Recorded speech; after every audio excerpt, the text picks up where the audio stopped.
días a todos. Vamos a dar inicio al comité GSC correspondiente al 13 de abril del 2016. En Colombia, el Ministerio de Hacienda publicó las cifras de tenedores de test correspondiente al cierre de marzo de 2016, confirmando lo que ya había anunciado el ministro hace semana y media, y era el incremento de las tenencias de test por parte de fondos de inversión extranjeros en cerca de 3 billones de pesos, es decir, cerca de 1.000 millones de dólares de compras de títulos colombianos.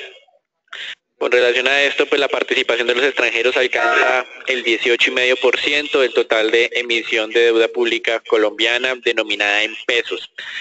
Por otro lado, hoy se reinician las conversaciones entre Colombia y Panamá para avanzar en un posible acuerdo de intercambio de información financiera que busca reducir la evasión tributaria y el lavado de activos. Recuerden que en el 2014, cerca de octubre de ese año, el gobierno había incluido a Panamá dentro de la lista de paraísos fiscales. Sin embargo, pues debido a temas diplomáticos decidió dar un margen de espera. Había fijado una fecha hasta septiembre de 2015 para alcanzar un acuerdo. Esa fecha pues ya se pasó, no ocurrió ningún tipo de anuncio por parte del gobierno. Panamá no fue reingresado en la lista de paraísos fiscales, pero con lo que sucedió en la filtración o en la publicación de documentos de esta oficina panameña de abogados, Mossack Fonseca, pues ha vuelto la presión para que se logre un acuerdo de intercambio de información. En Brasil, la presidenta Dilma Rousseff atacó y acusó al vicepresidente Temer de estar fraguando un golpe de Estado, lo cual pues obviamente se aleja en términos legales de la realidad, aunque en términos prácticos significaría la salida de la presidenta Dilma Rousseff de su cargo. Con relación a esto, otro partido que estaba en la coalición de gobierno decidió salirse, el Partido Progresista, que tiene cerca de 49 diputados en el Congreso brasileño. Es importante tener en cuenta esta salida, debilita las posibilidades de que Dilma Rousseff se mantenga en el poder, y hubo un nuevo sondeo realizado por el Diario del Estado de Sao Paulo, en el que ha identificado ya 300 diputados de la Cámara que apoyarían la remoción y 125 que estarían en contra de este proceso. Para que la iniciativa avance hacia el Senado se necesitan 342 votos en la Cámara, es decir, hacen falta cerca de 88 diputados por revelar su intención, y la mitad de estos diputados tendrían que estar dispuestos a la remoción para que efectivamente el proceso continúe en su segunda instancia. En las medidas anunciadas por el gobierno ya en temas económicos, se anunció una reducción en la arancel del maíz como una forma para controlar la inflación en momentos en que aparentemente ya está empezando a mostrar descenso. Recuerden que durante esta semana se conoció que la inflación había descendido a niveles cercanos al 9,39% y venía cayendo en niveles del 10,36%. Este anuncio, por supuesto, no es bien recibido por los productores locales de este producto, pero digamos que es una medida que está en línea con lo que deben haber tomado las autoridades o con las decisiones que deben haber adoptado hace varios trimestres. Y un dato positivo en Brasil tiene que ver con las ventas minoristas, que repuntaron inesperadamente en febrero. Ya se ha empezado a recibir algunos indicadores con cierta estabilidad, aún desde el punto de vista de caída, pero todavía no son suficientes para asegurar que lo peor de la crisis en Brasil haya pasado. Seguimos teniendo nuestras reservas sobre esa dinámica económica. Interesantes declaraciones en México del director del Banco Central, afirmando que la depreciación del peso mexicano no se ha transmitido de la inflación. Y recuerden que pues la entidad realizó incrementos de tasas en cerca de 75 puntos básicos debido a este riesgo, es decir, la razón por la cual ellos incrementaron la tasa de interés todavía pues no se ha manifestado, o ese riesgo todavía no se ha manifestado. En Argentina, el gobierno espera que hoy un tribunal de Nueva York ratifique la decisión del juez Tomás Griesa, con lo que ya podrían pagarle a tenedores de bonos, y este es digamos un requerimiento necesario para que Argentina también le pueda pagar al resto de acreedores. Esto en teoría tiene una fecha límite que es el día de mañana, o sea hay corto plazo para que el gobierno argentino logre, primero, el levantamiento de esa restricción por parte del Tribunal de Nueva York. Segundo, hacer una emisión de bonos en los mercados internacionales por cerca de 10 billones de dólares. Y tercero, mañana en la tarde hacer los pagos a los acreedores. Entonces toca ver si las autoridades argentinas tienen, digamos que ya montado todo el proceso de emisión de títulos. Probablemente hoy Deutsche Bank, Citigroup y otras entidades bancarias estén muy pendientes de la decisión de ese Tribunal de Nueva York para hacer la colocación de títulos, y mañana para hacer el pago a esos acreedores que habían tenido pues en vilo al gobierno argentino. Si no se llegara a alcanzar en esas fechas estimadas, creemos que es posible lograr alguna extensión en el plazo de pago a los acreedores un día más para poder hacer esos desembolsos y que Argentina vuelva o retorne nuevamente a los mercados internacionales de deuda. Chile, el Banco Central mantuvo la tasa de interés inalterada de referencia por cuarto mes consecutivo en el 3,5%. El comunicado de prensa mantuvo el sesgo alcista en términos de tasas de interés, pero como es normal en los bancos centrales, asoció ese posible incremento a la información económica que se vaya recibiendo. El mercado está esperando que la entidad realice solo un incremento de tasa en el segundo semestre de 2016. En Panamá, autoridades policivas allanaron las oficinas de los abogados Mossack Fonseca, y básicamente aquí el propósito es recabar información que pueda ser digamos que pueda confirmar si este entramado legal fue utilizado para actividades ilícitas. Los Estados Unidos, dos gobernadores de la Reserva Federal se pronunciaron. Uno de ellos es Patrick Harker, gobernador de la Reserva de Filadelfia, aunque los titulares se ven un poco fuertes, afirmando que este gobernador apoyaría 3 incrementos de tasas de interés en el 2016. Cuando uno lee las declaraciones completas de Harker, básicamente lo que lo ve es replicando las declaraciones del resto de funcionarios de la entidad, mostrándose paciente y cauteloso. Dio algunas declaraciones o referencias acerca del debilitamiento del crecimiento estadounidense del último trimestre de 2015 y primero del 2016.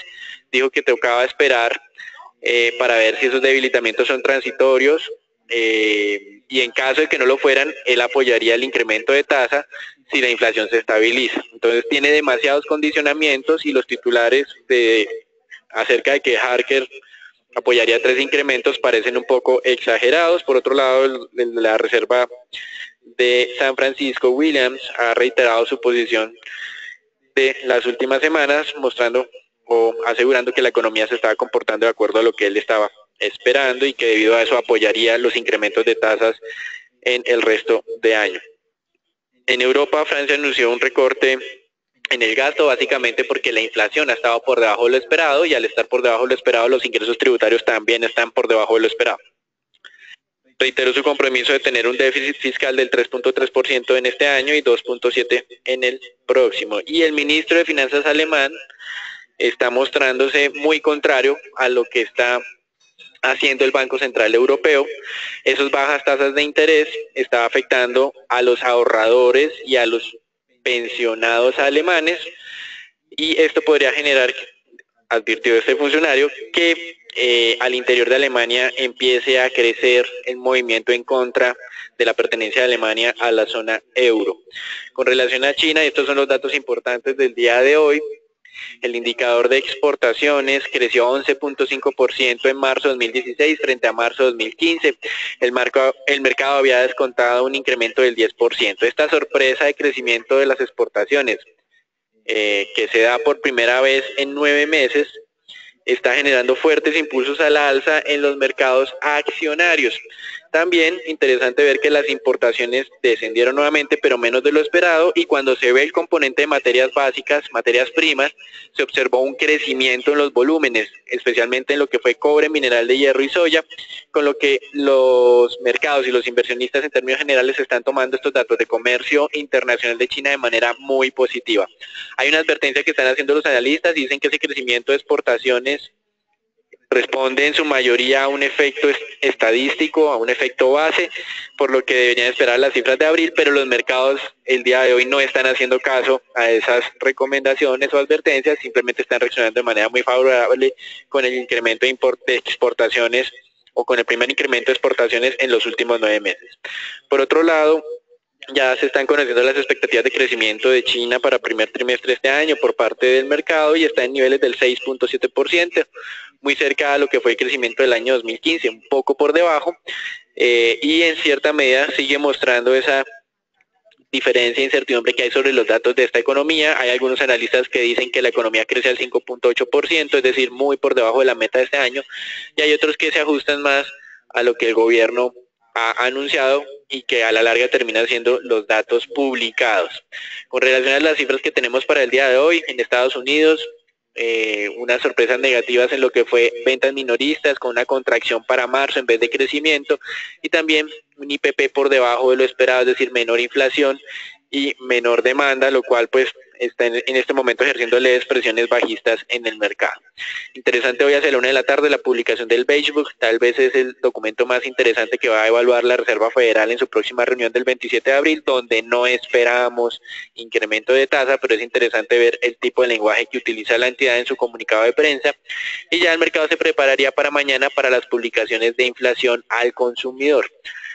En relación a Colombia, seguimos esperando para mañana las cifras de crecimiento de la industria y ya el consenso de mercado se acerca más a nuestro pronóstico del 7,8%, ha venido incrementando en los últimos 2 días desde niveles del 6,8 al 7,7%. El ministro de Hacienda hoy ratificó su expectativa de crecimiento de la industria en el 7,5% para todo el año. Y las ventas minoristas pues se han mantenido con una expectativa moderada de crecimiento del 2,6%. En relación a Europa, se dio a conocer la producción industrial con una caída del menos 0,8%, un poco más fuerte de lo esperado y resaltando pues esos temores sobre el debilitamiento de la dinámica en Europa. Hoy los mercados muy positivos, esas cifras de comercio de China con crecimiento de las importaciones de materias básicas y de las exportaciones totales están generando valorizaciones superiores al 2% en casi todos los mercados. Los más beneficiados en este rally han sido el sector financiero y el petrolero, pues como más adelante Agustín va a mencionarlo, el petróleo ha tenido una fuerte valorización en las últimas 24 horas. Con relación a América Latina, Brasil también se ha visto apoyado por ese proceso de remoción del cargo de la presidenta Dilma Rousseff, con avances cercanos al 4% de su principal índice accionario. Hoy fue publicado en Estados Unidos las utilidades de JP Morgan, confirmando el descenso de las mismas frente a lo que fue el año anterior, principalmente explicado por una reducción en la dinámica del mercado de capitales y también de esas provisiones que está haciendo JP Morgan para cubrir posibles pérdidas de préstamos realizadas a compañías de hidrocarburos. Esto fue lo que hizo que las utilidades de JP Morgan descendiera a 6.7%. Sin embargo, cuando uno mira la utilidad por acción, que desciende de 1.45 a 1.35, se da cuenta que esa reducción fue menor a lo que el mercado estaba esperando. El mercado esperaba una reducción de utilidad por acción a niveles del 1.26 dólares. Entonces, importante esto, las cifras confirman esa menor dinámica de las entidades financieras, pero esa menor dinámica no fue tan fuerte como el mercado lo está anticipando y puede ser también un signo positivo para lo que serían las publicaciones de mañana de Bank of America y el resto de semana de Wells Fargo y Citigroup.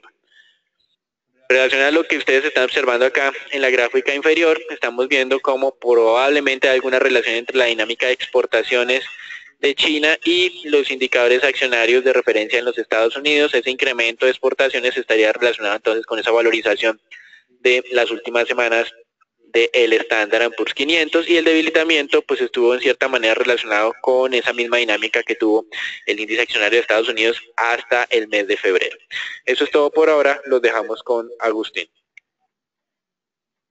El mercado accionario local, simplemente reiterar la zona de soporte que hemos venido monitoreando sobre los 1.310 a 1.330 puntos, estar muy alerta a cualquier potencial ruptura de esta zona para disminuir las posiciones largas que aún mantienen algunos de nuestros inversionistas. También tener alerta pues aquí a la parte superior donde ustedes ven sobre los 1.364 nos estamos acercando la parte superior del canal alcista sobre los 1.380 puntos. También es una zona interesante para tomar algo de utilidades, y sobre esta misma tendencia pues esperar algún tipo de respiro para retomar posiciones.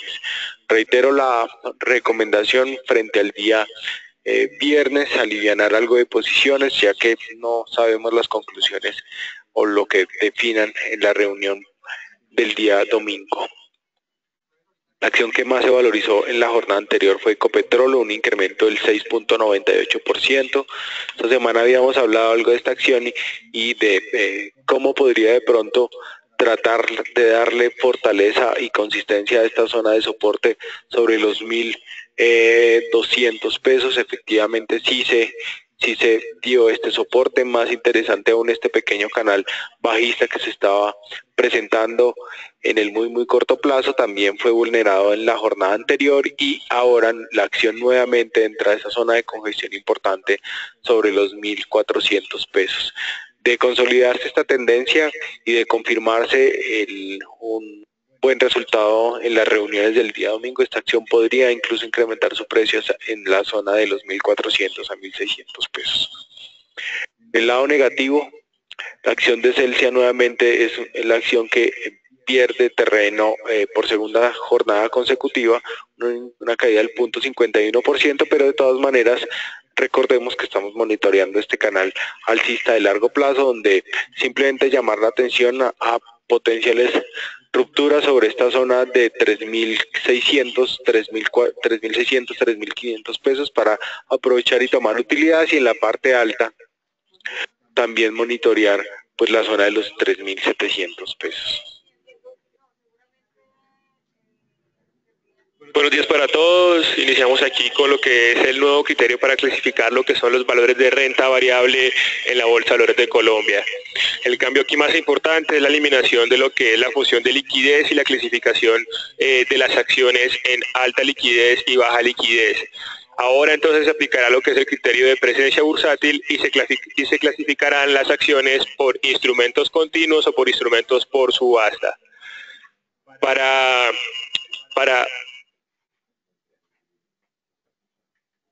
decir qué instrumentos están clasificados como continuos o por subasta, se aplicará la siguiente fórmula, donde básicamente en la parte de arriba tenemos el número de días hábiles del trimestre con volúmenes mínimos de negociación por 20 millones de pesos colombianos, dividido el número total de días hábiles del trimestre, multiplicados por 100. Si el valor de esta fórmula es de 20 o más, entonces las acciones serán clasificadas como instrumentos por continuo.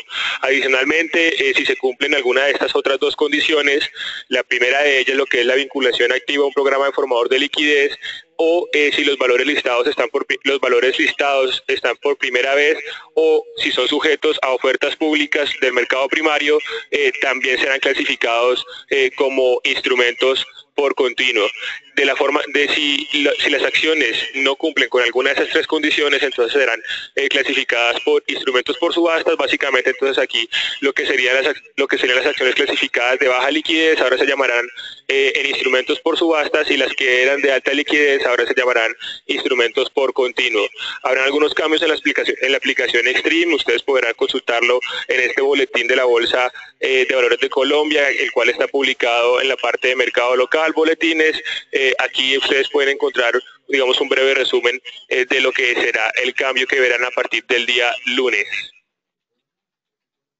En anuncios para los emisores tenemos el primero por parte del Grupo Éxito, donde la persona que había sido designada para tomar la vicepresidencia financiera del grupo ha decidido no tomar y no asumir este cargo por razones estrictamente personales. Ante esto, pues el Grupo Éxito ha asignado a una persona de manera provisional, mientras se vuelve a correr un proceso de selección para definir quién sería la persona que tomaría este cargo.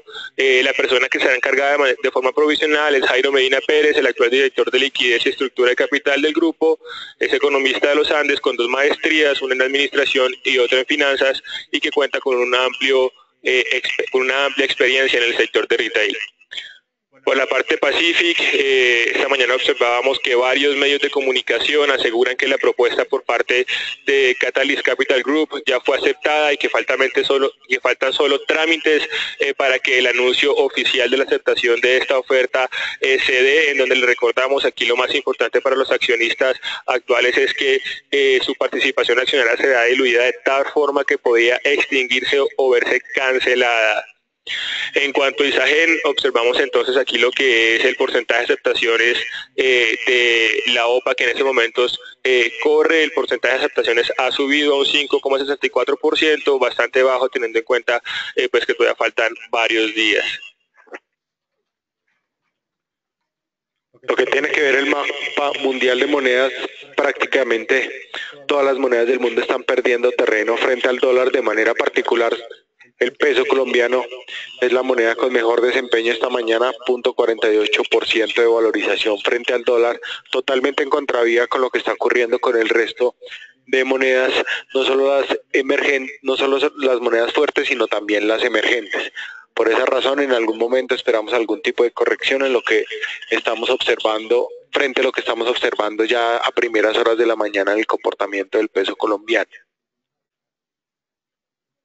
El día de ayer, pues nuevamente volvimos a tocar aquí en línea con nuestra expectativa la zona soporte bien importante, media móvil 200, sobre la zona de los 3.047 hasta el rango inferior sobre los 3.020 pesos. Esta mañana el tipo de cambio está tratando de buscar o atacar la zona de los 3.000 pesos y, como lo mencioné anteriormente, de manera inversa y en contravía de lo que está ocurriendo con el resto de monedas del mundo. Por esta razón esperamos que el tipo de cambio más adelante vaya a buscar incluso la zona, o podría ir a buscar incluso la zona de los 3.050 pesos.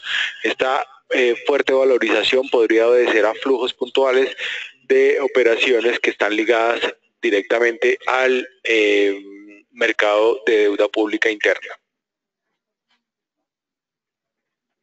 Lo que tiene que ver con el mapa mundial de petróleo, el WTI se mantiene sobre este canal alcista que hemos venido mostrando desde hace varias jornadas, bien importante, que está tratando de tocar también la zona esta de $42 el barril.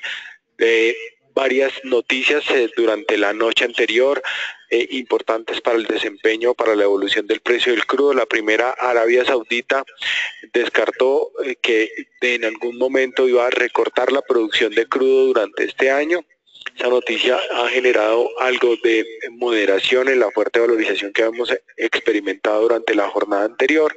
También importante destacar que el ministro de Petróleo de Irán descartó asistir a la reunión del próximo 17 o de este fin de semana, del próximo 17 de abril.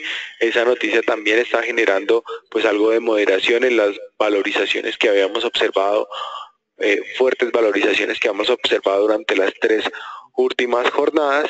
Y aquí simplemente mencionarles que estamos viendo muy fuerte esta zona de resistencia sobre los $42 el barril.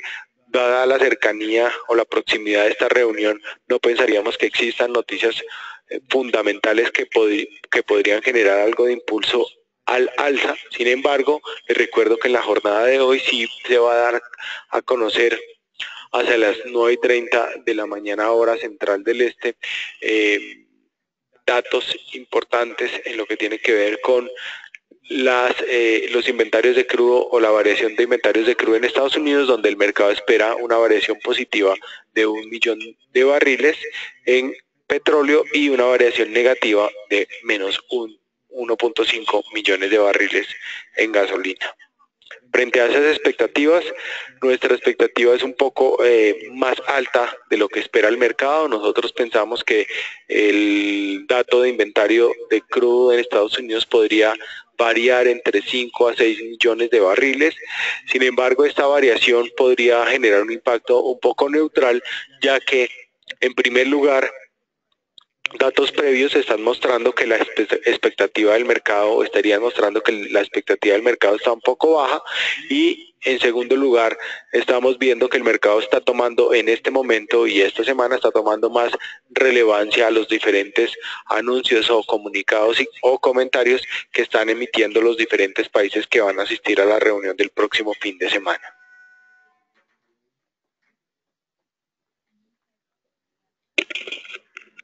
En relación a los mercados de renta fija, habíamos observado al arranque de la jornada leves presiones en Tesoro, sin embargo, los indicadores de ventas minoristas y del IPP generaron una moderación transitoria y nuevamente el mercado está manteniendo ese movimiento inicial. Luego el mapa sigue en rojo para Estados Unidos, Europa positivo, variaciones pues que en este momento digamos están acompañando esa buena dinámica del mercado accionario. Esto es atípico, pues teniendo en cuenta que se estaba generando ese efecto de sustitución entre estos dos tipos de activos, renta fija y acciones. También interesante ver que en Europa se están valorizando no solamente los títulos del núcleo, sino también los de la periferia, y el mercado está muy pendiente de las negociaciones que está realizando en este momento Grecia con sus acreedores para ver si se pueden destrabar y en algún momento alcanzar alguna reducción o, digamos, beneficios para Grecia en el punto del peso de la deuda. Con relación a las declaraciones realizadas en Estados Unidos, simplemente recordarles que esa posición de ser cautelosos para el mes de abril se ha mantenido, motivo por el cual no creemos y el mercado tampoco lo está haciendo. La entidad realiza un incremento de tasa de interés, las dudas pueden venir eventualmente en la reunión de junio, pero todo dependerá de cómo vengan los indicadores económicos. Como hemos resaltado, es importante prepararse para un mal dato de crecimiento de Estados Unidos de primer trimestre de este año, sería como lo más conveniente teniendo en cuenta que esos cálculos preliminares de la Reserva de Atlanta están alrededor del 0% para primer trimestre 2016. Eso es todo por ahora, los dejamos con Agustín. En lo que tiene que ver con los bonos del Tesoro de 10 años, simplemente recordarles esta zona tan importante y nuestro objetivo que habíamos planteado sobre la zona del 1.78, pues ya fue atacada y aquí estamos entrando en una zona bien importante porque estamos llegando a esta nube de Ishimoku donde la zona de 1.80, aunque podría ser atacada próximamente, únicamente una consolidación por encima de este nivel podría incluso llevar a estos bonos a darles un impulso hacia la zona de 1.90. Incluso podemos observar que con los buenos datos del día de hoy, aunque se vio una moderación en el incremento de tasas, la tendencia estructural es la que continúa ganando terreno en los inversionistas y esas expectativas han venido, digamos, mejorando. También es importante aquí destacar que la probabilidad de incremento de tasas de la Reserva Federal desde el día de ayer desde hace un par de días hasta el día de hoy para el mes de septiembre fue incrementada desde 48% a cerca del 52%. Esto pues tiene que ver con esos mejores datos que han venido saliendo a nivel mundial y que de alguna manera empiezan a aumentar de cierta manera la probabilidad de no solo un incremento, sino hasta 2 incrementos para las tasas de interés este año. De hecho, eso lo mencionó ya Daniel anteriormente, cuando el señor Williams de la Fed el día de ayer manifestó que él podría incrementar o que ellos veían la posibilidad de incrementar las tasas de interés 2 o 3 veces y les recuerdo que el mercado había bajado fuertemente estas expectativas incluso a un solo incremento durante el año 2016. En lo que tiene que ver con títulos de deuda pública interna, hemos visto 2 puntos bien importantes. Primero, la zona de resistencia en términos de tasa sobre la zona de 8.10 a 8%. Aquí les recuerdo una estrategia que hemos venido planteando desde el 6 de abril frente a posiciones cortas sobre estos niveles de 7.85, 7.89. Esa visión estructural continúa siendo la misma. Lo cierto también aquí es que vemos un ataque bien importante sobre esta media móvil de 200 sobre la zona del 7.96 y en el muy corto plazo sí hemos observado algo de euforia de los inversionistas a tratar de atacar nuevamente esta zona soporte supremamente importante sobre el nivel del 7.85, 7.90.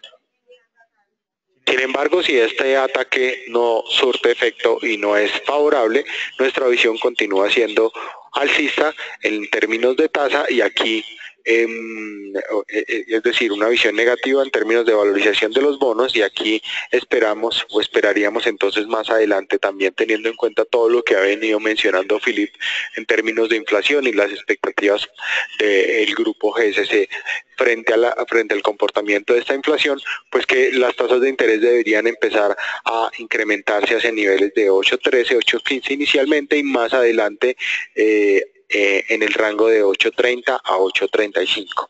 Simplemente recordarles que en la jornada de hoy, para finalizar, se llevará a cabo una subasta por alrededor de 550.000 millones de pesos en bonos del 2022, 2026 y 2030. Eso es todo por el día de hoy. Feliz día para todos y gracias por asistir entonces a nuestro comité diario.